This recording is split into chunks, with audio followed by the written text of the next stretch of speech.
Homeless, hungry, and nowhere to go. You have to let go of what you knew before.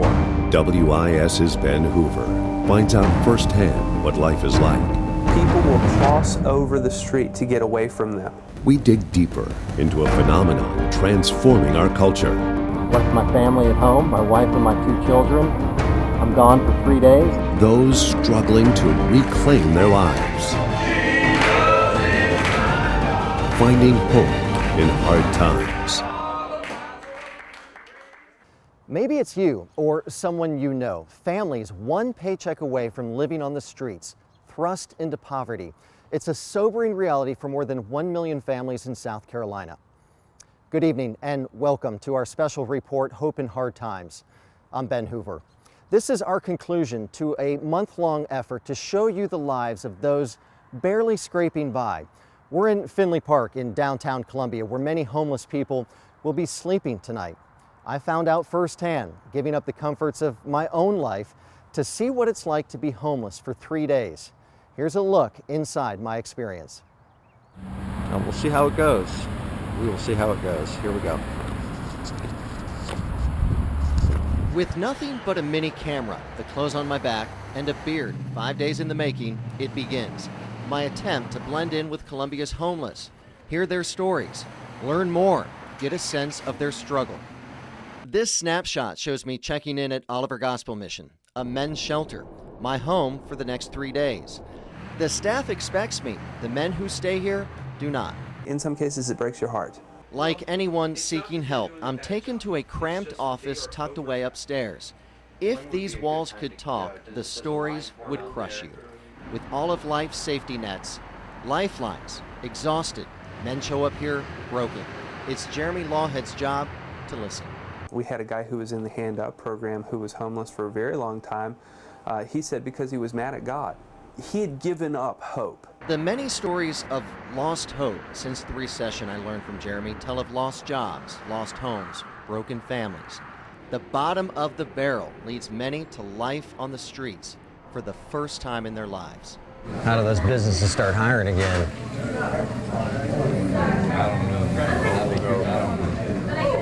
Used to be you could quit a job and go to get another the same day.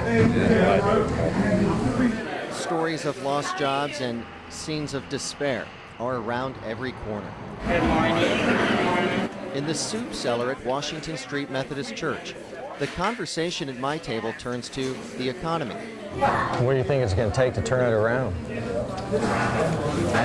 economy as a whole. Like politics. Get rid of everybody started again. Over egg salad sandwiches, soup, and slices of cake, I learned one of my lunch friends lost his painting job in Somerville.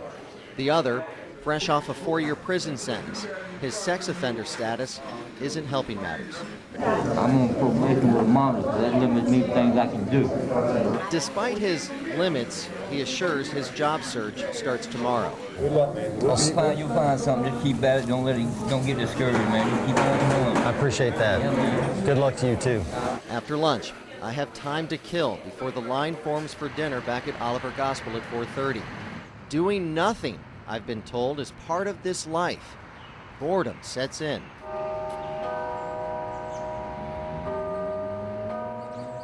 Later, I meet someone who refuses to sit.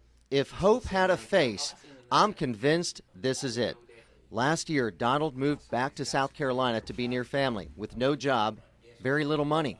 Determined to find work.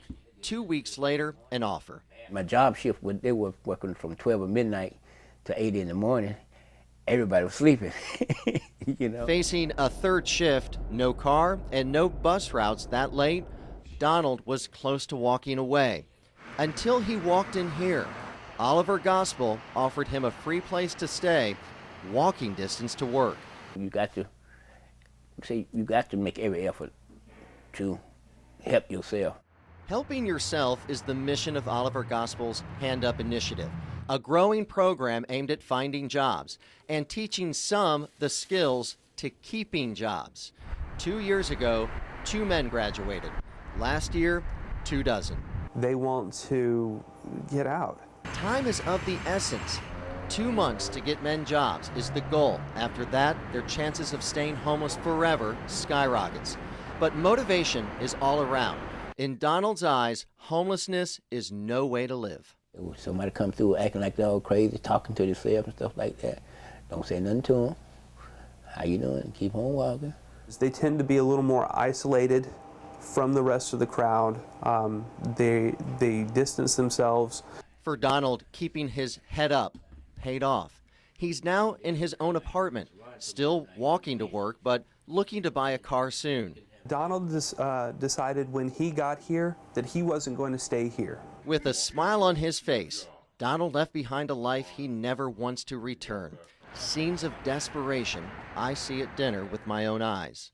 Homeless men racing to be first in line to eat a free meal, hungry. This to me is the first scary and sad view of a world I'm just beginning to see. I'm told by Oliver Gospel staffers, this is more of a hunger for attention, a desire to be heard, wanting to be first. Out on the streets, people will cross over the street to get away from them.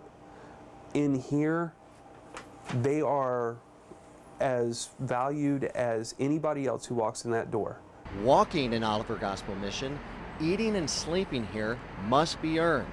If you want 2 meal tickets for the next day, attending evening chapel is required.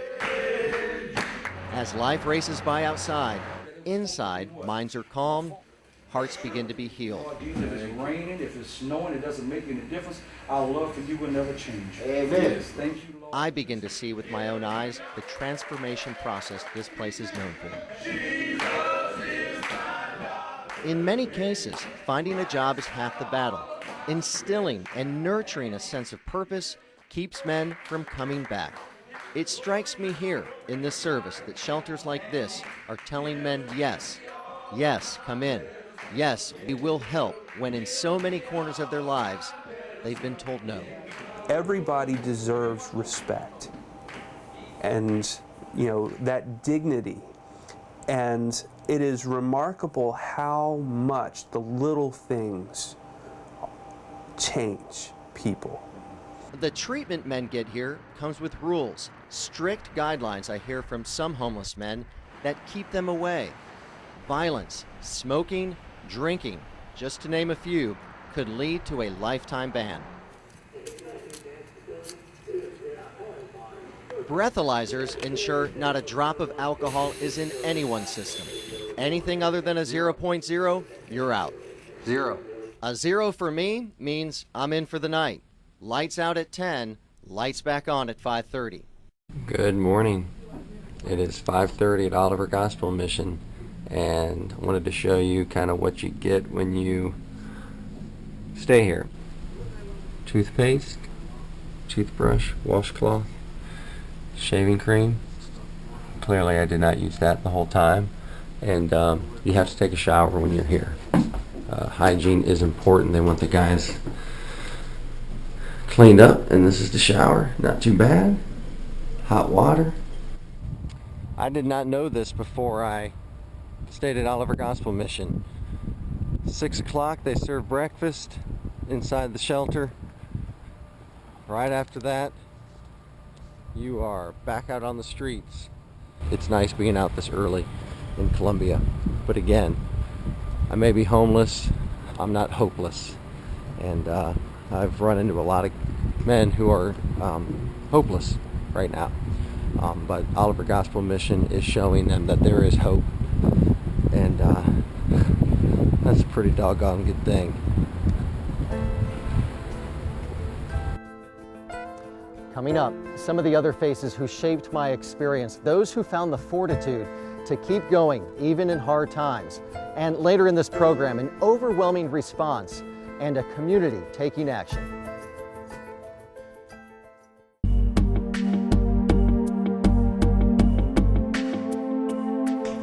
Welcome back. During my experience, I spent many hours on this bench right here near the soup cellar, hungry and waiting. It provided time for reflection to really think about how it's all transformed me. Well, it turns out it stirred emotions for you too. Do you remember Donald? He's staying at Oliver Gospel Mission. He was staying at Oliver Gospel Mission. He has since moved out and found a job, but he's still looking for a car. Well, one of our viewers heard that in our story and offered to give Donald a pickup truck so he has a way to get to his third shift job. And we found the Marriott in downtown Columbia wants to hire graduates of Oliver Gospel's Hand Up program. It's designed for men who are out every day searching for work. They get help with everything from clothes and budgeting to how to interview. And here are more responses from you. Walter Durst posted on WISTV.com, I spent 6 months at Oliver Gospel Mission and they changed my life. They are wonderful people there and a very happy community that has been exposed to the homeless. And Carolyn Huggins wrote, we are so quick to judge others. Thank you for trying to understand others. And listen to this post. I have been homeless and I know what it's like to be so broke. You pawn everything you own just to buy food for a night. But the willingness to struggle onward is what got me out of bad situations and put me on the road to success. And another, kudos to those that are trying to rebuild and help the homeless community, because if you are not part of the solution, then you are part of the problem. We are all worth a second chance, and in some cases, 2 or 3 or more. And finally, this post. In some cases, people have no choice. Think about the women and children who were put there, or people who have nowhere else to turn. It's really sad here in the U.S., and the economy doesn't make it any easier. All I know is that hope is alive and God is real. Determination, willingness, and faith will help us to better days. And when we come back, turning that hope into reality. How you, our WIS viewers, took that passion for change and really made a difference.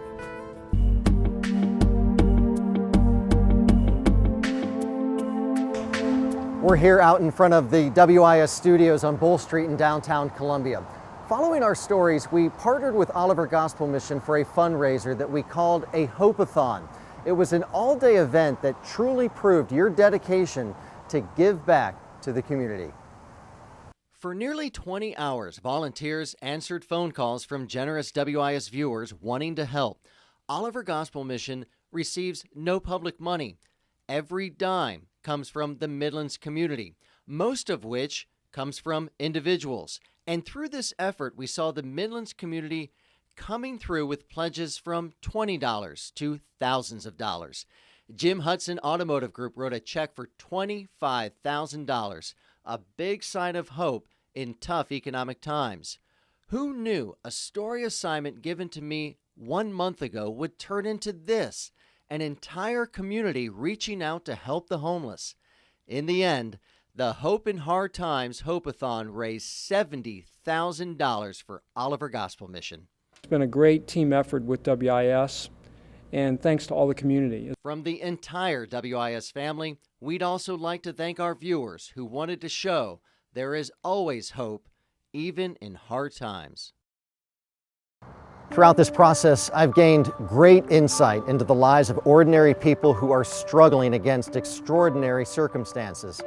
I hope you've also witnessed a side of the story that you've never seen before, a chance to change your perception and really examine how far are you or someone you know from facing these hard times and what we can do to change that reality. It's all about taking small steps to help and refusing to overlook the suffering of our neighbors. I'm Ben Hoover. Thanks for joining us. May you find yourself and others hope in hard times.